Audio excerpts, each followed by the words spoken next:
Hello सबको। आज हम पढ़ेंगे जावा में एक्सेप्शन हैंडलिंग के बारे में।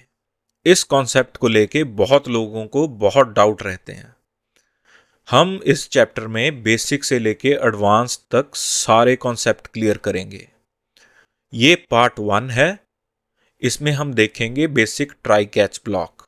होपफुली इस चैप्टर के एंड होते होते आपके सारे कॉन्सेप्ट एक्सेप्शन हैंडलिंग को लेके बिल्कुल क्लियर हो जाएंगे। चलिए सबसे पहले देखते हैं एक्सेप्शन होती क्या है। कोई भी ऐसी इवेंट जो आपके प्रोग्राम के नॉर्मल फ्लो को डिसरप्ट करे उसे हम एक्सेप्शन बोलते हैं। एग्जाम्पल के तौर पे मैंने यहाँ एक नंबर लिया, नंबर इज इक्वल टू 10। अगली लाइन में मैं उस नंबर को 0 से डिवाइड करा रहा हूँ एंड उसकी अगली लाइन में मैं उसे प्रिंट करा रहा हूँ। तो अब मेरा प्रोग्राम इसी लाइन पे एंड हो जाएगा क्योंकि हम किसी नंबर को, आपको पता ही है, 0 से डिवाइड नहीं करा सकते। तो यहाँ पे मेरे को एक्सेप्शन आएगी। चलिए एक बार रन करके देखते हैं। यहाँ पे मुझे एक्सेप्शन आई। किस लाइन पे आई? लाइन नंबर 9 पे। उसके आगे मेरा प्रोग्राम चला ही नहीं, इधर ही एंड हो गया। तो इसे बोलते हैं एक्सेप्शन। तो चलिए अब देखते हैं हम इन एक्सेप्शंस को हैंडल कैसे करते हैं। आप कोई भी प्रोग्रामिंग लैंग्वेज ले लीजिए, चाहे सी शार्प, चाहे पाइथन, चाहे जावास्क्रिप्ट, चाहे जावा। एक्सेप्शन हैंडल करने का तरीका हर लैंग्वेज में ऑलमोस्ट सिमिलर है। आपको जहां भी लगता है मेरा प्रोग्राम यहां पे एक्सेप्शन देगा, उस पीस ऑफ कोड को आप ट्राई एंड कैच ब्लॉक में रैप करते हैं। चलिए करके देखते हैं, फिर उसका मतलब समझते हैं। सबसे पहले जिस भी ब्लॉक ऑफ कोड में हमें लगता है हमें एक्सेप्शन आएगी, हम उसे लिखते हैं ट्राई ब्लॉक में। ठीक है, अगर तो एक्सेप्शन नहीं आई तो वेल एंड गुड, ये ट्राई ब्लॉक चलेगा। अगर एक्सेप्शन आई तो हम उसे हैंडल करेंगे कैच में। ठीक है, हम एक्सेप्शन को कैच करेंगे। इधर हमें कौन सी एक्सेप्शन आ रही थी? Arithmetic exception. ठीक है, तो हम उसे कैच ब्लॉक में हैंडल करेंगे। इधर हम कोई मीनिंगफुल सा मैसेज लिख देते हैं। अब एक बार प्रोग्राम रन करके देखते हैं, फिर समझते हैं क्या हुआ। चलिए, तो पहले उसने प्रिंट कराया can't divide a number by 0। फिर उसके बाद ये वाली लाइन चली, उसने नंबर को प्रिंट करा दिया। अभी क्या हुआ? पहले ये लाइन चली, फिर उसके बाद ट्राई में उसने ये कोशिश करी ये लाइन चलाने की। इधर हमें आई एक्सेप्शन ट्राई ब्लॉक में। वो गया कैच ब्लॉक में क्योंकि हमें अर्थमेटिक टाइप एक्सेप्शन आ रही थी, हम वो कैच कर रहे हैं। हमने वो एक्सेप्शन कैच कर ली। जब हमने कैच किया तो हमने एक मीनिंगफुल मैसेज प्रिंट करा दिया। अब इसके बाद जावा एज नॉर्मल अपना ऑपरेशन आगे चलाने लगा। तो नेक्स्ट लाइन एग्जीक्यूट हुई, उसने नंबर प्रिंट कराया 10। चलिए नेक्स्ट चीज देखते हैं।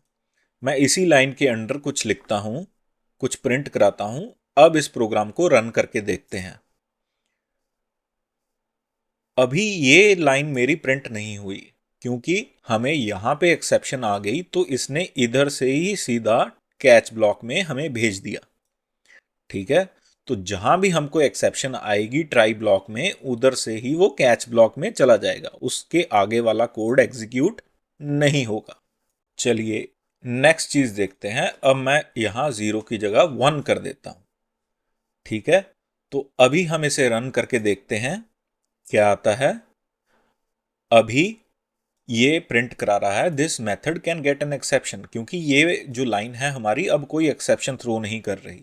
ठीक है, ये आराम से चली, अब वो कैच ब्लॉक में गया ही नहीं। ठीक है, सबसे पहले ये लाइन चली, फिर उसके बाद उसने नंबर को प्रिंट करा दिया। तो अब वो कैच ब्लॉक में गया ही नहीं क्योंकि हमें एक्सेप्शन आई ही नहीं। चलिए नेक्स्ट चीज देखते हैं।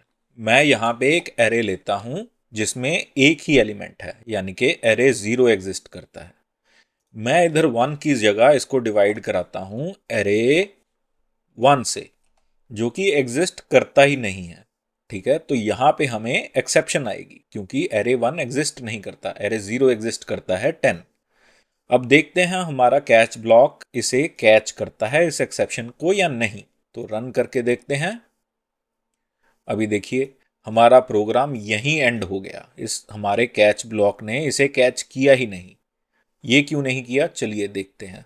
ये इसलिए नहीं किया क्योंकि हमारी एक्सेप्शन डिफरेंट है। हम कौन सी एक्सेप्शन कैच कर रहे हैं? हम अर्थमेटिक एक्सेप्शन कैच कर रहे हैं। हमें एक्सेप्शन कौन सी आई? Array index out of bound exception.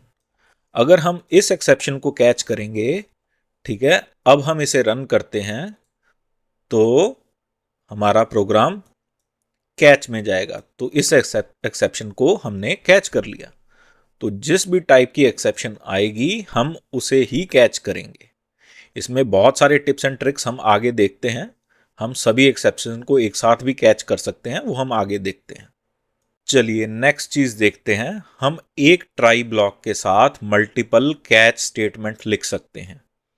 ठीक है, तो हमने पहले अर्थमेटिक एक्सेप्शन कैच की, फिर हम array out of bound exception भी कैच करते हैं।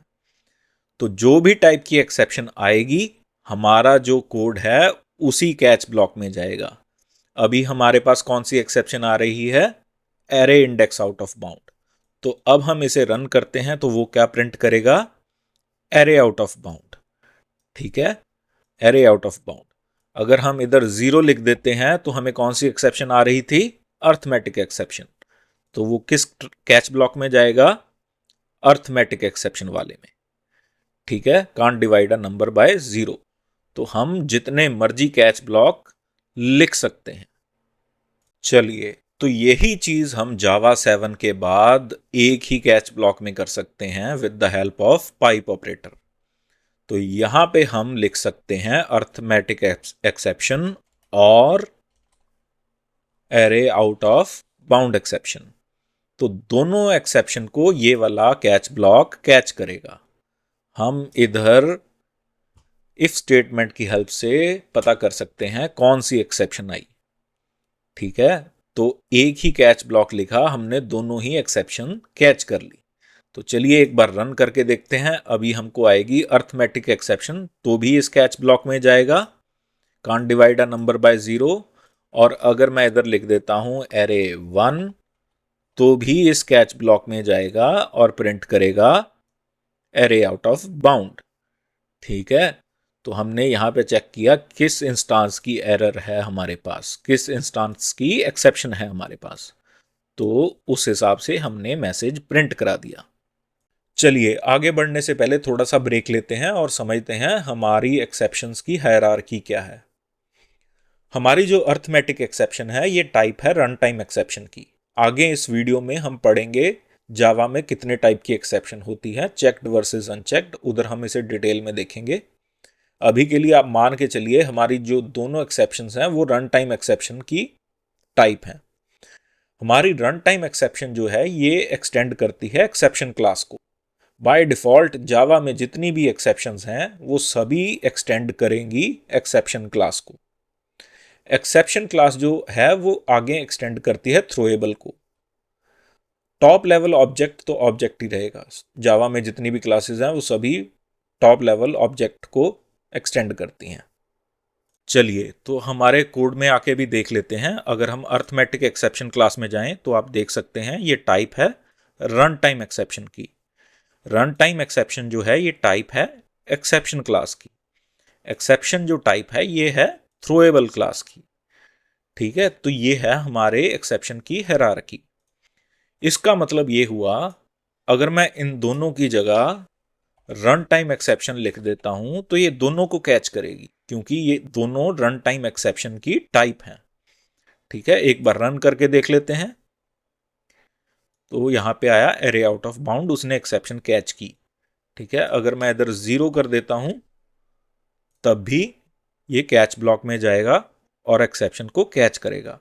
इसके साथ जितनी भी एक्सेप्शन होंगी रन टाइम एक्सेप्शन के अंडर ये सभी कैच करेगा। सेम ही ट्रू है अगर मैं इधर सिर्फ एक्सेप्शन लिख देता हूं। अब एक्सेप्शन के अंडर जितनी भी एक्सेप्शन होंगी यानी कि सारी ही एक्सेप्शंस को ये कैच ब्लॉक कैच करेगा। ठीक है, जितनी भी एक्सेप्शन होंगी ये सभी को कैच कर लेगा ये कैच ब्लॉक। तो इसे रन करके देख लेते हैं एक बार, तब भी हमारा कोड सेम ही चला। ठीक है, चलिए इस वीडियो को यहीं पे एंड करते हैं। नेक्स्ट वीडियो में यहीं से हम कंटिन्यू करेंगे। वीडियो अच्छी लगे तो लाइक शेयर सब्सक्राइब जरूर करें।